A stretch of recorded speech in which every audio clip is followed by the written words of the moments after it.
University में तमाम तलबा लड़के हों या लड़कियां सब मच्योर होते हैं, अच्छे बुरे और फ़ायदा नुकसान का फ़र्क बखूबी जानते हैं। इस लेवल पर कोई एक दूसरे को तंग नहीं करता। यहाँ जो कुछ भी कपल्स यानी कि जो जोड़ा बनता है वो दोनों की बाहमी रजामंदी से बनता है।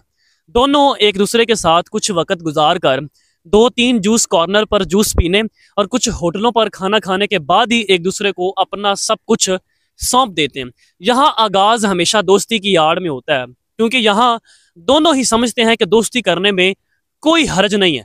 लेकिन एक हकीकत यह भी है कि दो मुखालिफ जिन्स अच्छे दोस्त भी हों तो भी जिंदगी के किसी न किसी मोड़ पर एक दूसरे को कशिश करते हैं। यहाँ पर कुछ लोग मजबूत होते हैं और अपने आप पर काबू रखते हैं, साफ रिश्ता रख कर आगे चलते हैं, मगर ये तादाद आटे में नमक के बराबर है। ज्यादातर जोड़े जिस्मानी ताल्लुकात में मुब्तला हो जाते हैं। यूनिवर्सिटी लेवल पर कोई किसी के साथ जबरदस्ती नहीं करता। यहाँ सब कुछ दोनों फरीकीन की बाहमी रजामंदी से होता है। आप लाहौर, फैसलाबाद, इस्लामाबाद, कराची, मुल्तान और बहावलपुर जैसे बड़े बड़े शहरों के रेस्टोरेंट, गेस्ट हाउस और होटलों का अगर रात के किसी पहर विजिट करें तो आपको मालूम होगा यहाँ पर मौजूद नौजवान जोड़ों में से 80% से भी जायद का ताल्लुक शहर की मुख्तलिफ यूनिवर्सिटियों, मेडिकल कॉलेजों से होगा।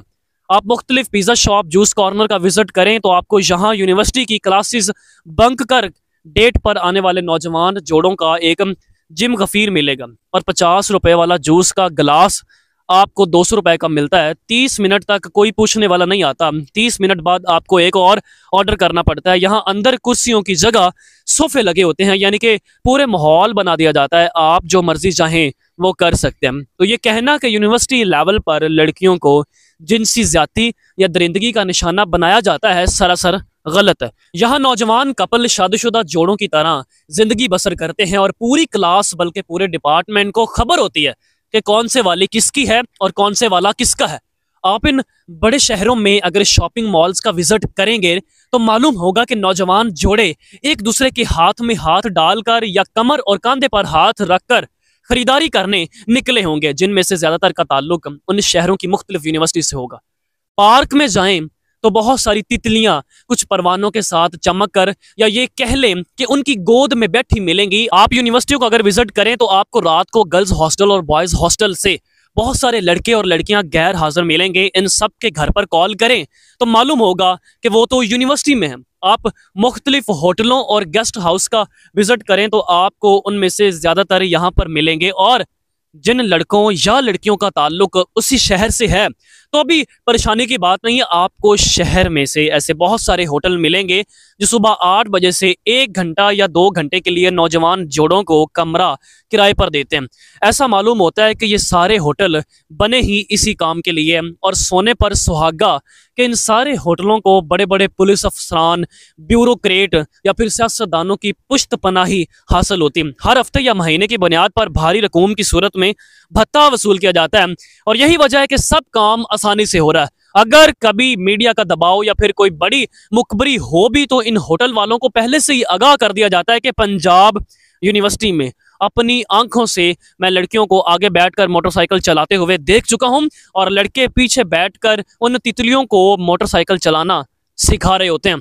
पंजाब यूनिवर्सिटी और खास तौर पर कायदे आजम यूनिवर्सिटी इस्लामाबाद में आपको लड़कियां छोटी छोटी शर्ट्स और बहुत बारीक लिबास पहने और छोटे छोटे ट्राउजर पहने नजर आएंगी। दुपट्टा बराए नाम होता है या फिर होता ही नहीं है। इतने बारीक बारीक लिबास होते हैं कि जिस्म सारा का सारा अवेजा हो रहा होता है और सफेद कपड़ों में स्याह रंग साफ झलक रहा होता है। मैंने अपनी इन गुनाहगार आंखों से बहुत सी खवातीन को हिजाब में यूनिवर्सिटी आते देखा है और फिर एक तरफ ठहर कर ये हिजाब अपने परस में डालकर परस से एक छोटा सा बारीक दुपट्टा गले में डालकर अपनी क्लासेस में जाते देखा है। फिर जब छुट्टी के वक्त बाप या भाई के आने का वक्त होता है तो फिर से वही हिजाब परस से निकाल कर पहन लिया जाता है। मुझे आज तक समझ नहीं लगी कि ये टाइट्स और ऊपर से छोटी छोटी बारीक शर्ट्स पहनने का आखिर मकसद क्या होता है। आ बैल मुझे मार, इतनी छोटी छोटी सी शर्ट्स पहनना और फिर चलते हुए बार बार पीछे से अपनी शर्ट्स को दुरुस्त करना कैसा अमल है? क्या जरूरत है?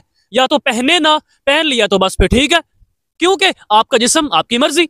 फिर मर्द क्यों ना कहे कि मेरी आंख मेरी मर्जी, लेकिन ये सब फैशन है। यहाँ पर फिक्रे कसना जुर्म नहीं, क्योंकि खुल्लम खुल्ला दावत दी जाती है फिक्रे कसने की। म्यूजिक, कंसर्ट, कल्चर फेस्टिवल और एनुअल डिनर के नाम पर होने वाला रक्स मुजरे की महफिलों से कम नहीं है। म्यूजिक कंसर्ट पर जिस्म के साथ साथ जिस्म लगे होते हैं और नाच गाने अरूज पर कंधे से कंधे जुड़े होते हैं। मनशियात का सबसे ज्यादा इस्तेमाल भी यूनिवर्सिटियों के तलबा ही करते हैं। जिन मनशियात का कभी आपने नाम तक नहीं सुना होगा ना, वो मनशियात यूनिवर्सिटी लेवल पर आपको नजर आती हैं।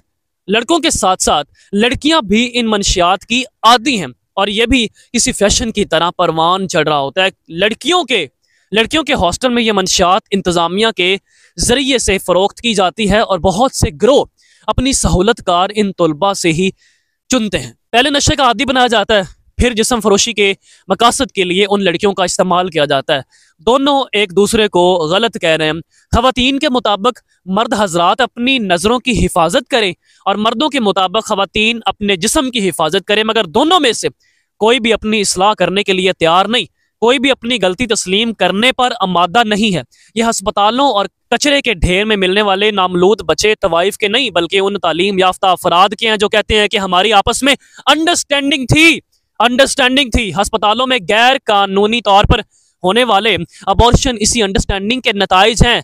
नॉन प्रेगनेंसी की फरोख्त होने वाली अदवियात के खरीदार ज्यादातर यही अंडरस्टैंडिंग वाले जोड़े हैं। लेकिन अगर यहाँ कोई सच लिखे या बोले तो वो झूठी सोच का मालिक है, वो तंग नजर है, वो देहाती है। फिर भी क्यों ना कहूँ कि हमारी यूनिवर्सिटियाँ कोठे और चकले हैं। फिर मैं क्यों ना कहूँ कि ये यूनिवर्सिटियाँ ये तालीमी इदारे जिस्मों की तजारत की मंडियां हैं। फिर मैं क्यों ना कहूं कि यहाँ लड़के और लड़कियां दोनों ही जिस्मानी ताल्लुकात और जना को फरोख्त देकर वालिदैन की इज्जतों के जनाजे निकाल रहे हैं। यूनिवर्सिटी का मतलब मादरे इल्मी है। ये कैसी माँ है जो अपनी बच्चियों के सर से दुपट्टा और जिस्म से लिबास उतारने की तरबियत को परवान चढ़ा रही है। ये कैसी माँ है जो अपने बेटों को बेहयाई और जना की तालीम दे रही है। बल्कि ये यूनिवर्सिटियां शायद तवाइफ के कोठों से भी ज्यादा गिरी हुई जगह हैं, क्योंकि एक तवाइफ अपनी मजबूरी के तहत अपना जिस्म फरोख्त करती है और उसके पास आने वाले गाहक पैसे देकर उसका जिस्म खरीदते हैं। मगर हमारी यूनिवर्सिटियां वो कोठे, वो अड्डे हैं जहां औरत अपना जिस्म अपनी मर्जी से अपनी पसंद के शख्स को खुशी खुशी पेश करती है। और यहाँ जिस्म लेने वाला कोई खरीदार नहीं है, वो ऐसा गाहक है जिसे मुफ्त में शराब और शबाब मिल रही होती है। और जब अपना जिस्म अपनी मर्जी से पेश किया जाए और लेने वाला औरत की मर्जी से उसका जिस्म ले, तो फिर ना तो औरत उस जिनसी ज्यादती या दरिंदगी का नाम देती है और ना ही मर्द उसे जिनसी ज्यादती और दरिंदगी का नाम देता है। यहाँ उस फैशन को अंडरस्टैंडिंग का नाम दिया जाता है और इस सारे फसादात की जड़ ये को एजुकेशन है। को एजुकेशन हमारा दीन इसी वजह से इस निज़ाम तालीम के मुखालफत करता है।